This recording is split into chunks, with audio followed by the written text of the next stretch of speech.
guys, and welcome back to another video. And today we have with us Guillermo and Dianne. 6 years ago, they retired early, left the US, and set out on a worldwide quest to find their forever home. Since then, they lived in two countries on two different continents in Mexico and Portugal, where they currently are. And along the way, they've been scouting different cities and sharing their experiences and insights on their YouTube channel, Seeking Paradise Bugs. So welcome, guys. Guys, thank you. Thank you for having me. And thank you for joining us today. We have so many questions since you've been to so many different cities and just the process of you guys, leaving America. Okay, so yeah, we want to start with the first question we always ask everybody. Mhm. First question is, what made you want to leave America? Well, I had never lived outside of the US before. Guillermo had. And so that was one we initially weren't thinking that we would leave the US. We were just thinking about early retirement. And I actually wanted to go live in Colorado. And Guillermo was, I think, a little iffy about that one. But we went to Mexico just kind of for a little break as we were going through the process. And Guillermo was like, I speak Spanish. It's still kind of close by. It's not as expensive. I'd only moved to Mexico. And then as I started running numbers, I'm like, oh my gosh, this would be so much better because now we can travel even more places and really figure out where we want to be. And it just kind of expanded to we could just be anywhere we want in the world. So that's kind of what started that. But I think it goes back a little bit before that. I used to be a workaholic, 12-hour shifts, day, night, midnight shift throughout 15 years of my career. My sleep was upside down. It was very stressful. And we were dealing with her mom going through cancer. And she started caring for her for her last year, I believe. And lost her stepdad and her mom during the process. So during that time, I think she realized, hey, life is just too short, and she actually decided, it's either now we travel and we live our lives. And then the biggest challenge, I think, for her was trying to convince me because I was such a workaholic. And she actually prepared a little presentation, a PowerPoint, and sat me down in the living room and began her spiel. And I'm like, not even halfway down, I was already sold, but I wanted to let her keep trying.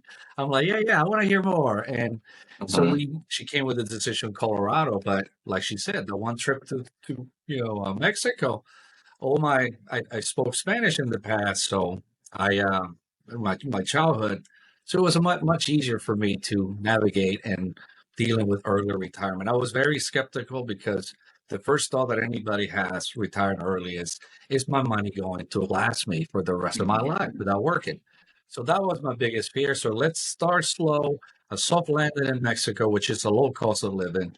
I speak the language. She'll learn along the way. It should be fun. And that's when the decision, happened. We decided to sell everything and then move to Mexico. Yeah. So this is a good question because Dianne, a lot of couples might want to go, but their other half is not on board. So what advice could you give them? Because that's always like, because I've talked to so many couples and they were like, yeah, but my husband or my wife, she's not doing it or he's not doing it. What advice would you give to them? Give them some pointers how you got them on board.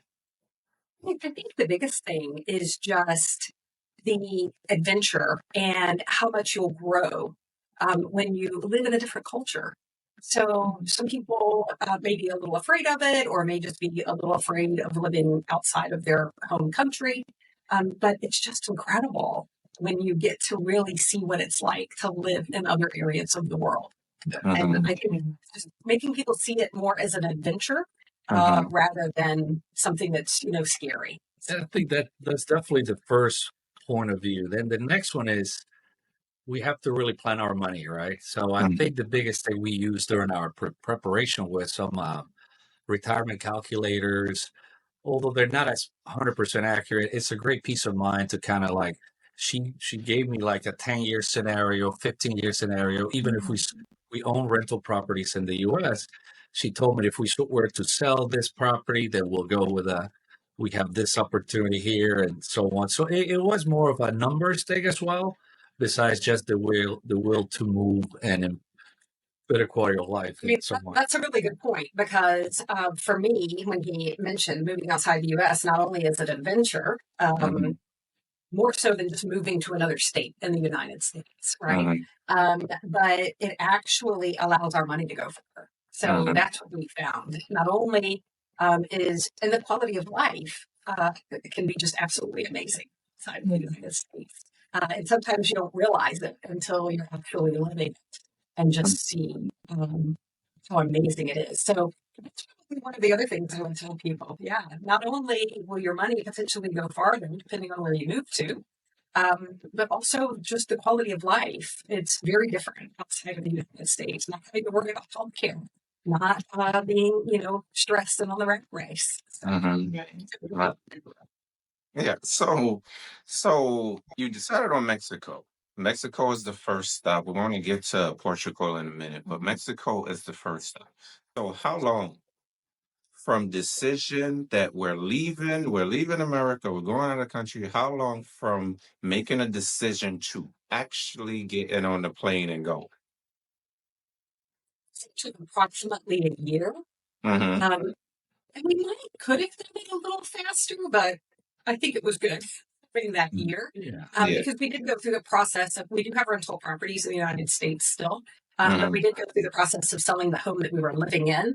Yeah. It allowed Guillermo to retire early for the first year and us to, kind of judge, even though I was still working, it still allowed us to judge kind of where our money, was going to go. It was a testing period. I without my salary, I really needed to see for that first year.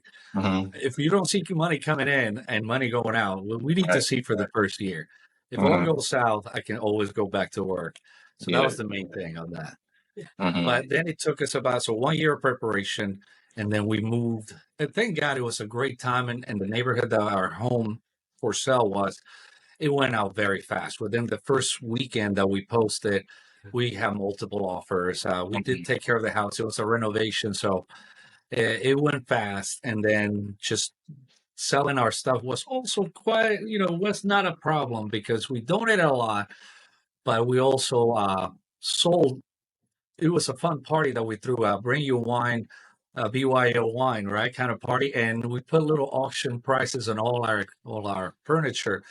And the more wine our friends drank, the more they were bidding on every item. And the funniest thing, the next day, they're like, "Did I really buy this?" I said, "Yes, you did. It's got your name on it." So they're like, "I love it." And so a lot of our friends kept a lot of our possessions, which makes it even more special. They wanted to help us go. So we're like, that's awesome for the support and everything. I mean, I remember one gentleman came, it was an outside person that we just posted, and he was going to buy one item. And then we told him this. He asked us about a story. We told him, and he looked at us. He goes, "You know what? I'm going to make this dream come true for you. I'm going to buy the rest of the stuff that you have." And because he was a former military like me, so he felt really touched, and he ended up buying like pretty much the rest. It was not much, other than the things that were going to be donated. correct. So a lot of it. So that was very helpful, and we knew that it was the right thing to do because everything was lining up perfectly. Wow, talk about like aligning beliefs. Yeah, everything was like, okay. But that was a great idea. Get your friends drunk and let them buy your stuff. That's an amazing idea. Yeah. So another question that we ask, and this is kind of a personal feeling question. So when you sell your stuff and everything is going, there's some feeling about that.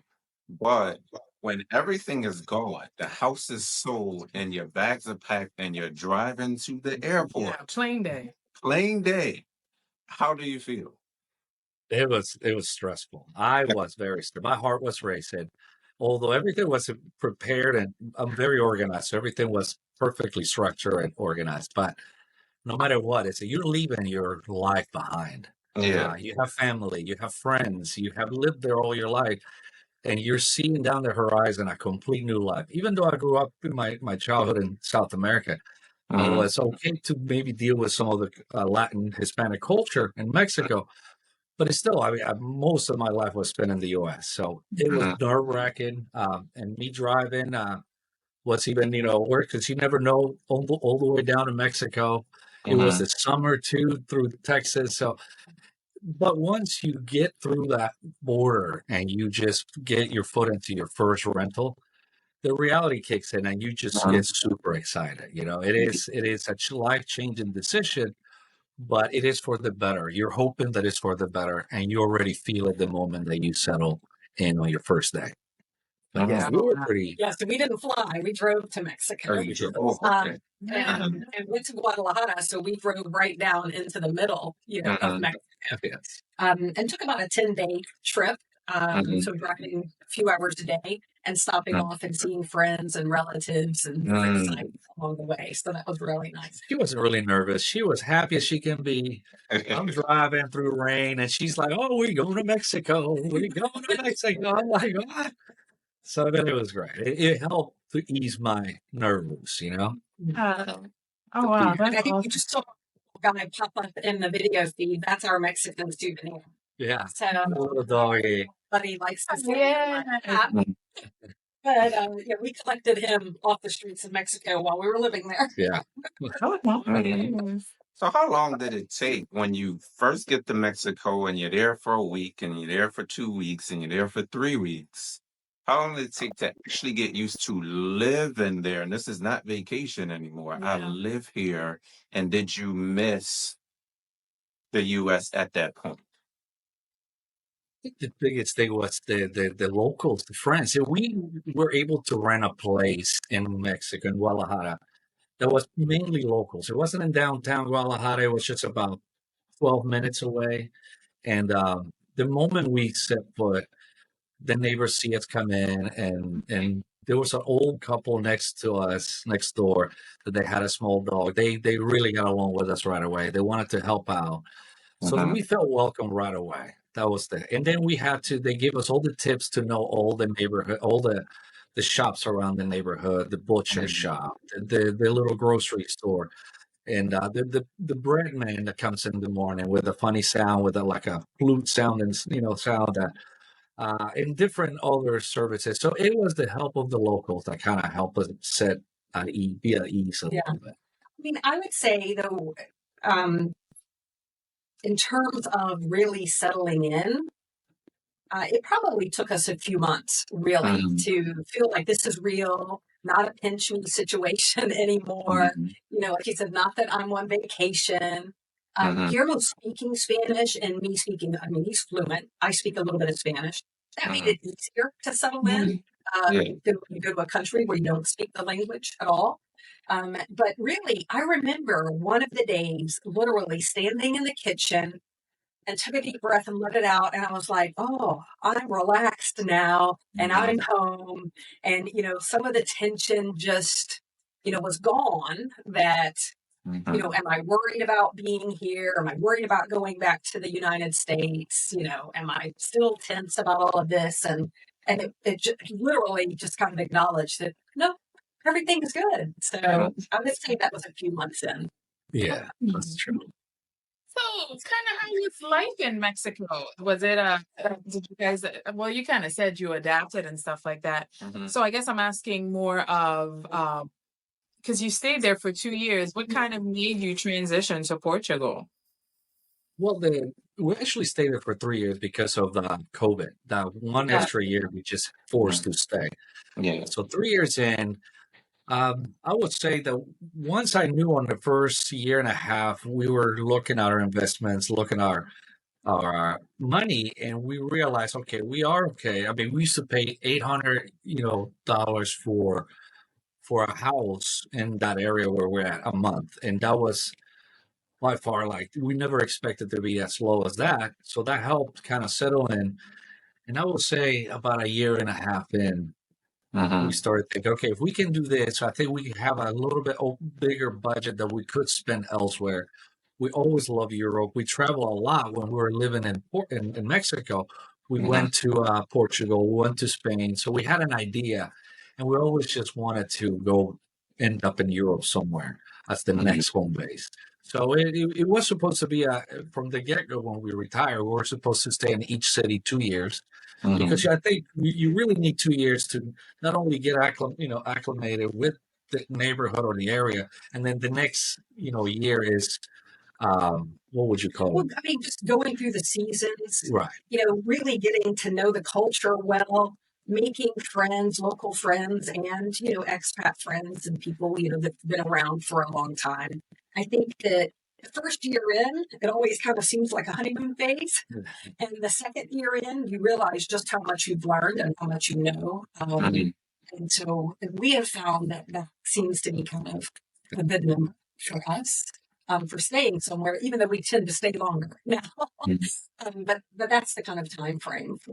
And I think the one other reason that we decided on Portugal was we always wanted to get the EU citizenship. And Portugal has the lowest, only 5 years of residency for you to apply for citizenship and EU citizenship. So I think that was one of the main reasons, starting with Lisbon. It would have been Spain maybe, but Lisbon. We were considering Spain or Lisbon. And like Guillermo said, we kept coming back over to Europe. And we're like, this is getting rather costly to go from Guadalajara to Europe. So we're like, let's go ahead and make the move. And it kind of came down to between Spain and Portugal at that point. We came to Portugal. I fell in love immediately. Guillermo liked it, maybe wasn't as in love as I was. But then when we found out at the time that we could get an NHR tax, qualification, that we could get citizenship after 5 years, and Spain wasn't offering those things. You can get citizenship after 10 years. So we're like, well, let's go to Portugal and give it a try. And if we don't like it, then that's okay. We can, move on. And if we do like it, then here's some real advantages to staying there. Nice. Yeah. So leaving Mexico, were you actually leaving Mexico or going to Portugal? So did you like Mexico more than Portugal and compare the two? So I would say that we were going to Portugal. We really loved being in Mexico. And when we say, we were in Guadalajara, so we were in the interior. We were not at one of the beach towns that a lot of people, consider going to. I mean, we could get to the beach. 4 hours. It was 4 hours. 4 hours. But we really consider ourselves more city people. And so we really enjoyed it there. But there is a different quality of life between the United States, between Mexico, and between Portugal. And we didn't know at the time, we knew that we loved going to cities around Europe, but were we going to like it? And of course we do. We love European culture.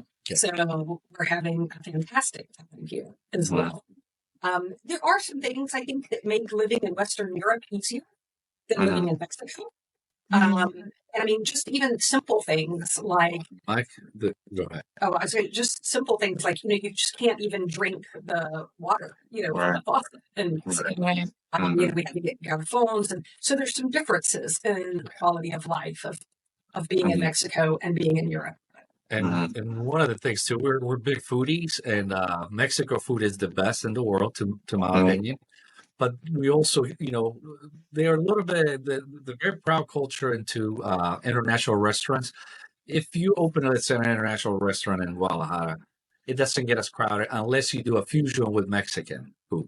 So if you advertise something to do with Mexican that is, let's say, even like Indian with a fusion of Spanish, then it will survive. But any international restaurants, there were not many in the area where we're at. So in Europe, in Lisbon, when we visited, there were just all kinds of different international foods, different culture foods, and we love that. So that was one of the catalysts for also me to kind of say, all right, it's time to maybe go to another, to Europe. See, I think you kind of have to live there to know that, like, okay, I need the diversity of food. As much as, you love Mexican food, do I want it every single day, or do you want the diversity? Food is important. Yeah. People wouldn't think that food is that important where you live somewhere. Right. But food is important. We know that too. Yeah, definitely. But I want you to now, I want you to compare the cost of living and living in the United States versus Mexico and Portugal. What are the differences? Yes, yes, definitely. I think just let's look at the rent alone, right? We rented a was it a 4 bedroom or 3 bedroom home in Mexico for $800, dollars a month, and it was fully furnished because we just didn't want to buy any more stuff. We rather spend a little bit extra for a furnished place rather than accumulate more things. So 800 a month in Mexico. And when we moved here in the first year in Portugal was 1,600, so double the amount in rent only. Just talking about that. And now as third year rolled in, we are paying up to 2,000 a month here in Portugal, which is in the high side. But like I said, it is a modern remodel home, fully furnished, and it has a yard because we have 2 dogs. So we do see kind of like the big difference, almost 3 times, the rent, but the rest of the cost of living. I mean, in terms of cost of living, I mean, Mexico is so inexpensive, especially compared to the United States. So we were paying probably 60% less. I haven't looked at the numbers lately, but a lot less living in Mexico than the United States. And here in Portugal, we're still paying, I don't know, maybe 30%, like general living costs, monthly living costs. I still want to say we're paying maybe 30% or so less than in the United States. Because, of course, you got to take into consideration all of those things like health insurance costs and such as well, cost of groceries, cost of eating out. The rents here, or even just the purchase of homes, the home prices have gone up drastically in Portugal in the few years. In Lisbon.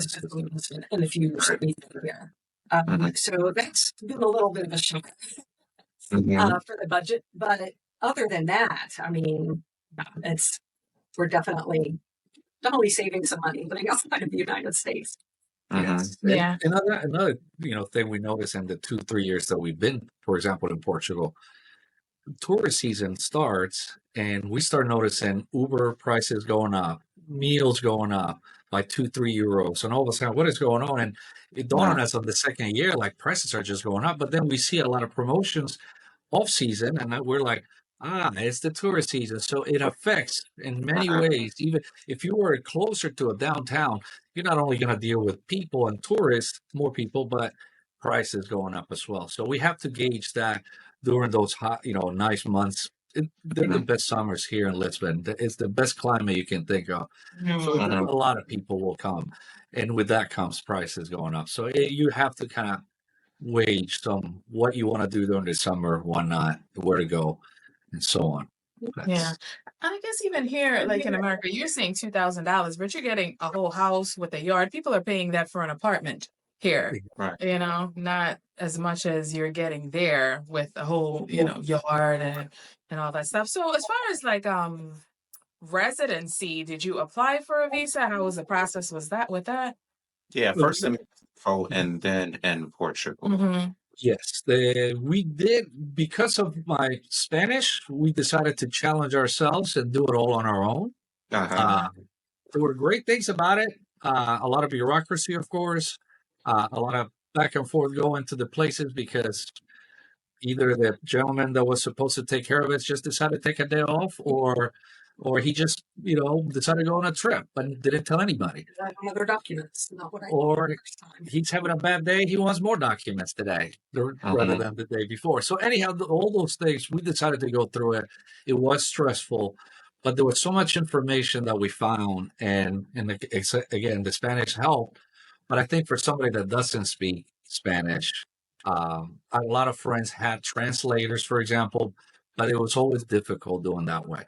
After doing it, in Mexico on our own, we decided to kind of do it again on Portugal, but we did have some help on the process as well because we feel that a little investment with professional help will ease up your mind and it'll be easier. So We didn't have the help with the visa for Portugal. not too So much, we but actually applied for the visa ourselves in Mexico and in Portugal, as he stated. And in Mexico, I would say that it was a lot easier. There was not, even though there's a lot of bureaucracy. I mean, there's a lot of bureaucracy in the United States too when you're dealing with So, The requirements were simple. yeah, but the requirements were much simpler in Mexico. When we applied for the visa for Portugal, there were a lot of steps. And in addition to all of these additional things that we didn't need for Mexico, we couldn't come into Portugal at the time because Americans were not allowed to come in, with their passport with the pandemic going on.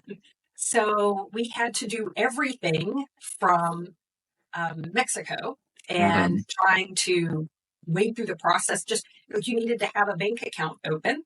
So trying to get a bank account open in Portugal when you're not there is quite challenging. So there was a great Facebook group of other people that were trying to move to Portugal and had moved to Portugal that was very helpful. So being able to ask people questions and kind of go through the process and get referrals, even for something like I said, like the banks, the ones that we could go to and try to work with online. So it all worked out. But I think what Guillermo was referring to is, I don't think we want to do this again. So we've done it twice now. And luckily it all worked out. But especially a lot of other countries, in addition to the amount that you need, I think things happen and change so quickly now that, once you think this is all that I need and you send something in, then they want something else. And so to have professionals who are constantly dealing with the government and all of these processes, I think it will make it much simpler next time. Oh, wow. Right. Yeah. And that's something like, I always say, like, it's like research, but you can only know so much on your own research. And it's always good to, reach out to a professional because they're on the ground, or like the Facebook groups where people already have that information and can help you, so you have resources. So I want to ask about quality of life. So you've been in the US, Mexico, and now Portugal. Compare the quality of life in each place, and which one do you like the best? I can start. It's different stories in a way. But I love the US. I love the lifestyle I had. It was great. We was always at the very outgoing and social. We always hosted a lot of gatherings, parties, and things, and I loved it. But I always felt that it was moving too fast for me. I always worry about time, like, oh, my time is passing me by, working so much and keeping busy. It was just no time to really wind down much, right? I mean, I couldn't wait for Sunday football, and then my whole Sunday will be taken. She'll be like, okay, there it goes. You're working all week, and now you have football all day. And not only football, fantasy football, which was multiple leagues, and I was with my headsets and multiple screens. Same thing. He's always talking to me about football. Yeah, Football season's over. Why are you still watching football? I know. So anyhow, so that to me was a big change. But once I started living in Portugal and the coffee culture, for example, never drank coffee in the US, but here, the little espresso culture, you sit down, you sip on this tiny espresso for like 2 hours. Nobody kicks you off the tables or try to push you and rush you. Everybody's in a slow pace. And then you start, just meshing with it and feeling that, okay, I kind of like it. It's slow, but I don't mind a 2 o'clock little siesta, a little afternoon, relaxation. I can, and just you start feeling more like a weight off your shoulders, right? And I think you kind of feel the same way. I think that I started paying attention to my body. I started paying attention more to my mind. Like, I need to exercise something. I need to do the things I always wanted to do. She wanted to bake bread for all this time. She learned how to bake the most amazing sourdough. I started building, I built a computer that I always wanted to build. And I started learning how to do video editing. And I don't think I could certification. you're diving, yes. I just never thought that I could be doing these things in the US. I always wanted to try to find little times and pieces, but it just was never the right time to do it.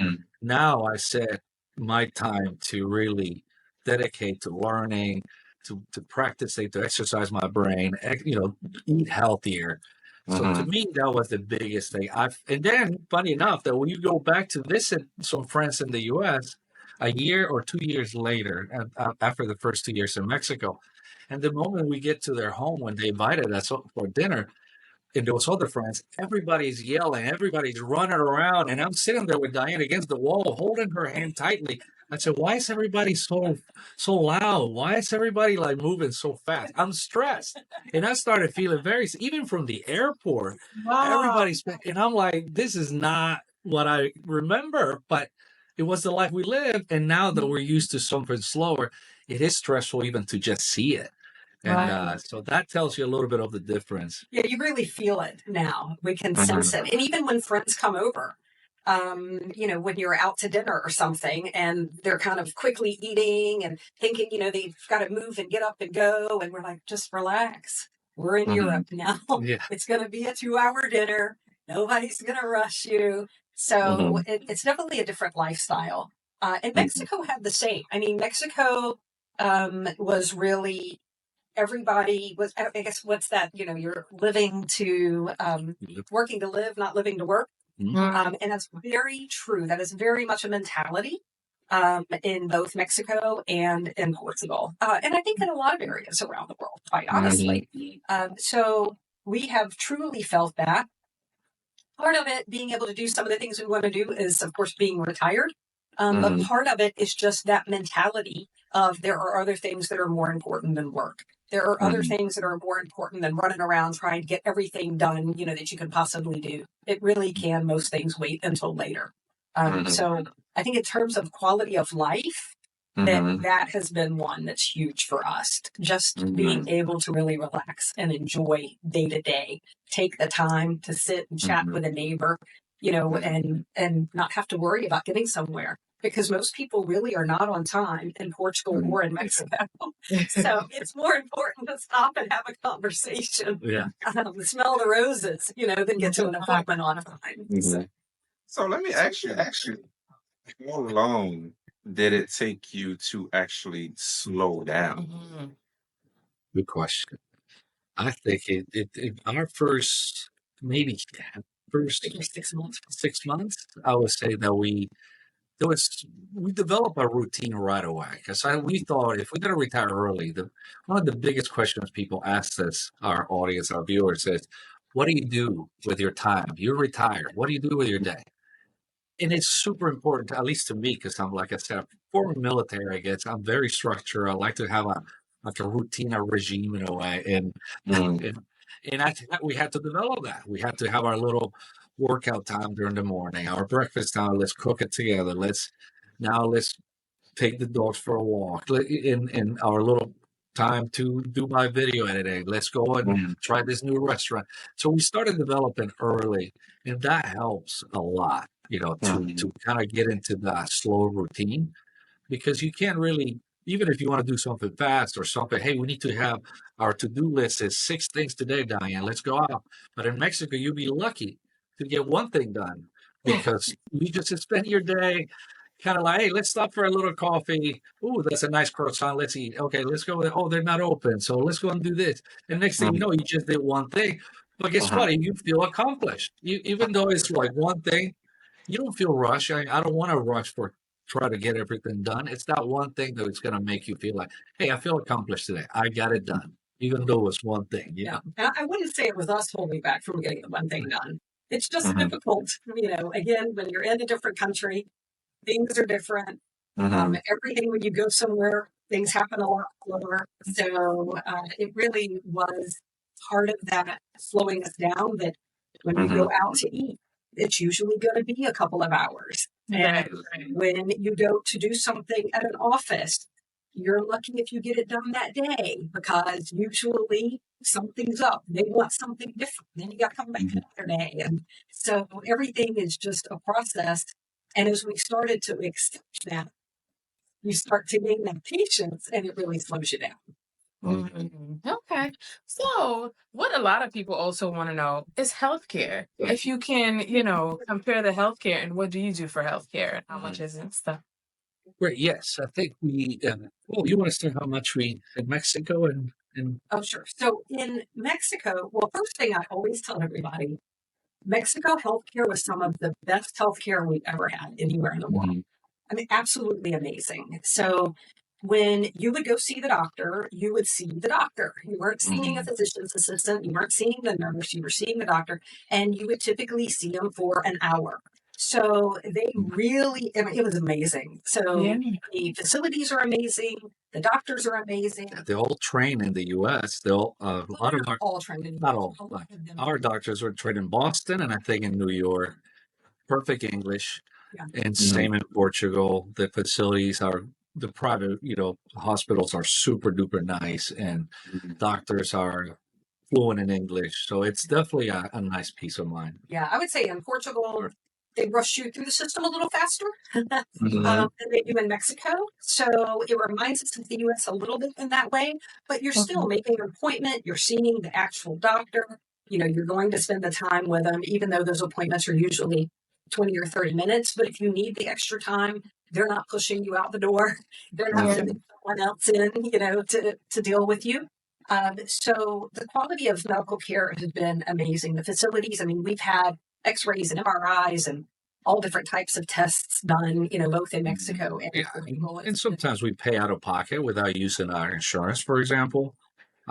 We haven't had any emergencies, thank God, yet. We have done some Chinese drills to, hey, in case you faint, what do I do? Oh, you got to call 112. It's not 911. So in a moment of Oh, panic, you kind of have to know. So even though yeah. we're lucky not to go to an emergency, we know which the local hospital will be that they will tell the ambulance to take us. Now, one interesting story about Mexico, not that it didn't happen to us, but for example, there's not many ambulances in Guadalajara, in the city that we're in. So there were a lot of private ambulance services that you pay because if there were not enough, then sometimes you have to wait for a long time during an emergency. So it was wise. A lot of our friends had this separate, I guess, emergency service monthly that you will pay for, so you could guarantee get the right emergency service. But here, that's not the issue. Even the bomberos, the firemen, they are trained for emergency cases. So sometimes you may not get an ambulance, you may get a fire truck. That's okay. If they know what to do, I'm Yeah. happy. But so far it's been good. We haven't had any issues with hospital availability, number one, or specific, like she suffers for some asthma. Her medication is a third of the price that she used to pay in the US. They keep all the prescriptions online. You have your apps, and they communicate directly on WhatsApp, the doctors with you. So it is very. Now, sometimes they discourage you for some, I guess, electives that you have. Like I wanted to have a new set of glasses, prescription glasses, and the doctor talked me out of it. I said, "No, your prescription is fine. You don't need it." Yeah, but I kind of want it. No, no, you're fine. You don't need. I'm like, okay, I guess I won't need it. I mean, they seem to rush you when there's a problem. But if there's no problem, they'll be like, "You're fine. You can go home. You're Yeah. okay," unless there's something really bad. He just wanted a new pair of glasses. He's like, give me a prescription. Let me go get a new pair of glasses. And he's like, but you don't need it. I know. That's what I want. Is like, no, you don't. I'm like, okay, I'll go. But in terms of cost, I mean, it's great compared to the United States, of course. Yeah. So in Mexico and both here in Portugal, we do have private insurance. We can use the public system as residents. We can use it in Mexico and we can use it here. But for multiple reasons, we choose private insurance. One, a lot of the medical care systems that offer this universal health care are integrated. And so it does take a while to get in. And we just don't want to put more stress on them. So we can get in a little faster and, we don't stress the system by using. It's about 200 a month that we pay. So right now in Portugal, we're paying about $200 a month for private health insurance. Okay. And we have co-pays. We don't really have deductibles per se, but we have co-pays, but they're so small. €5 or 10. Yeah, 5 or 10 euros. So the healthcare cost is, incredible. If something's not covered under our plan, then it's so inexpensive for us. that, we'll just pay for it out of pocket. Right. Mexico was extremely inexpensive for us, and we actually only had a catastrophic plan. So we pay, and I don't remember what we were paying, 100 maybe a month or 150 a month. But we essentially paid for all of our medical care out of pocket, and only if we had a catastrophe would we use the health insurance there. But to go see a specialist for an hour, like a surgeon, was like $40. So it's like a copay in the United States for the entire, consultation. Yeah, we actually had our son fly to Guadalajara get his LASIK surgery on both eyes because it was like a price you would pay like 3 grand, I think, at that time. We paid like $800 for both eyes, and he's happy as he can be. Super great, doctors and referred by people, so he was happy. So that tells you how much better is the health insurance. I mean, the cost of health overseas. Oh, wow. So, if someone, because we always try to inspire people, they always ask all these questions. What would you tell someone that is thinking about leaving the country? What advice would you give? What would you tell them? Go ahead. Go ahead. You start. Well, I think most importantly is just do it. I mean, really, like we were saying before, the just living in a different culture. Not only is it exciting, it's challenging, but you grow so much from it. I mean, you learn so much. And I can't imagine now that we've lived outside of the United States for so many years, ever thinking that, hey, let's move to Colorado instead of moving, outside of the United States. So I'm so glad it was the decision that we made. And I think that for anybody else looking to explore and create a different life and have a really relaxed, laid back, less stressful situation, that this is one of the best ways to do it. I think, yeah, it's more like, in my case, I was very tight, close to the U.S. My life was there, and once I let go, we used to have collections and belongings that was they're all in the basement, that you just always gonna keep. Oh, I'm gonna use that someday, and you never do. So we just got rid of everything. And the moment I let go of I had a record collection, a memorabilia for a rock band, and I was able to sell that. And when I let that go, it was going to be the toughest day, but I let it go, and it went to another owner, a big fan like me. So I knew it wasn't a good home, but it felt like I let it go. I get to start fresh. It's a clean slate. I get to now do whatever I always wanted to do.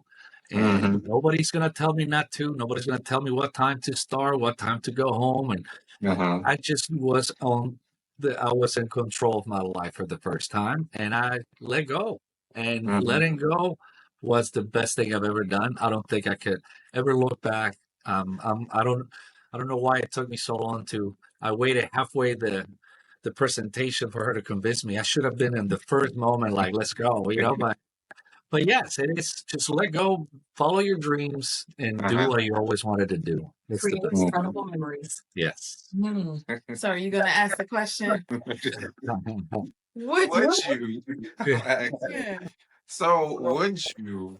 I gotta ask two places now. Would you go back to the U.S. or even back to Mexico? But would you go back to Yeah, the would you U.S.? ever move back to the U.S.? Yeah. I could start with that one. Mexico was in consideration, at some point because we love the weather and all that, but only if it's something like major emergency, because let's say with our money or something, it is such a low cost. If an emergency, we could go back. The U.S., I say, I don't think I'll ever go back. And even though we have family, our son lives there, my dad's side of the family, her dad's side of the family. It's easier for our son to come and visit us than us going. And again, once I experienced that moment of stress at the airport and my friends, I don't know if I can, and I also, the first year back, I went and I tried a Taco Bell Crunch Wrap that I've been dying to have in a year. And when I tried it, I was like, it's not as good as I expected. Right. If we would have been a great crunch wrap, I probably would have been like, we're going back. But no, I think it was one of those things. I just need to live. It's part of my life to build me. It's what I am now. But now I get to exercise it somewhere else and learn new things. So I don't know if I go back. Now, in her case, that's one of the arguments. She's like, oh, we made a lot of our friends are moving to Florida and retiring there. I'm like, I don't know. There's too many hurricanes, and I don't know if I want to. But never say never, like you said. But I don't know if I would ever go. I am so happy here. I feel that there is so much more to explore and visit and travel to that I just maybe when I'm in my 70s, I don't know, I may say, hey, I'll go back to the Yeah. States. But right now, I am full front, just go forward and Not stay. consideration for the near future. Yeah. Way too many other places to go first. Yeah, but you do. You think you may end up. Never say never. Okay. Right. Right. Well, that's awesome. It was so nice talking to you guys, and we are so grateful for all the information. This was great because you got to tell us about 2 places, our viewers. So yeah, check out their channel. It's Seeking Paradise Bugs. They're on Instagram, on Facebook. Reach out to them, and if you're thinking about moving to Portugal, or they have information on Mexico, and their channel has so many informative videos on different cities as well within Portugal and places to check out if you're retiring or if you just want to move. So definitely check them out. And don't forget to like, share, and subscribe to our channel. And thank you guys so much again. Thank you for having us. And good luck at your crusade, guys. Take care. Yeah, see you guys. All right.